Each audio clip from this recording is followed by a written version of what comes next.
Well, hello everyone, it's Brett here, Lionheart84, and I thought for people who like to follow my citrus exploits and adventures that I ought to do an autumn update on my Australian finger lime plant, or caviar lime.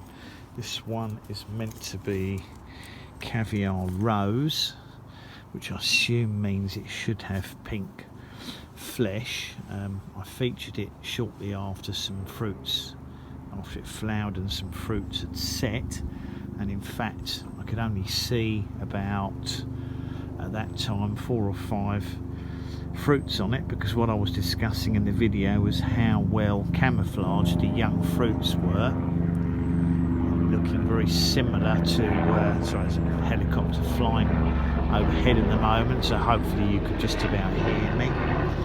But I only saw 4 or 5 fruits on it, because the small fruits, which are green, are very similar in appearance to the leaves. But now the plant, the fruits, we're in the second week of September when I'm filming this, and now the fruits have grown a fair bit. I can actually see that there's considerably more than 4 or 5. In fact, I think, let me see, there's 1, 2, 3, 4, 5, 6, 7, 8, 9, 10. There's at least 10 or 12 fruits on this plant. Now, if I can give you some idea of the size of them, they're not quite finger sized yet. That's where they get their name from, because they look like a finger and get to about that size.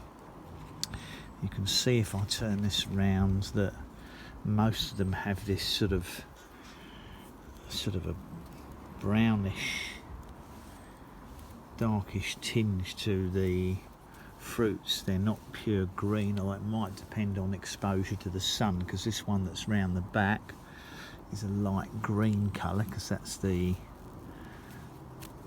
probably the direction the plant has been.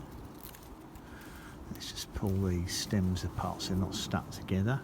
And here we see one of these nasty little critters, baby snails, that have a habit of attempting to eat my finger lime plant. So he's going. I'll let him eat something else that's less important. I think you can see there's a substantial amount of fruit on the plants, all of a similar size.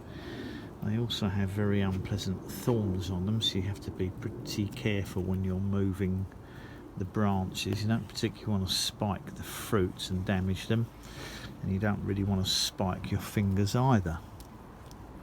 But I'm really surprised that this plant is holding the fruit so well. If I move back a bit, you can probably see the plant is, I suppose,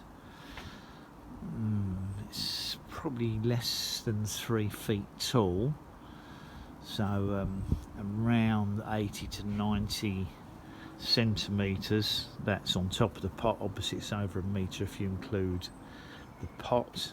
Is a grafted plant. Looks like these were done as I would say a bud graft on these, as opposed to some I've had that were cleft grafts. I think the bud graft is a better type of graft for citrus.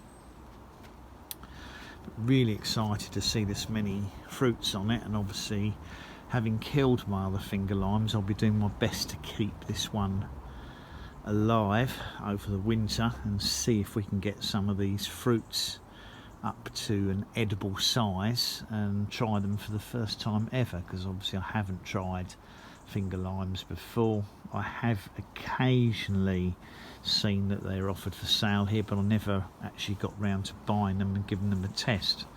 It should be quite a nice burst of sharp fruitiness when they get to that stage. So that's my caviar lime, or finger lime. I think it's Citrus australaicus or something like that. I'll have to look it up and put it on the video if anyone's interested. But I thought that would interest my citrus followers, because they obviously like to see the citrus videos as opposed to other tropicals. So thank you for watching. If you have done, I much appreciate it. Please do remember to give me a thumbs up. You can share the video if you think anybody might be interested in these unusual citrus. Please subscribe to my channel and remember to click on the bell if you do want to know when new videos come out, which will in the future also include video updates on if my finger limes make it to maturity. Catch up with you on the next video. Brett out for now.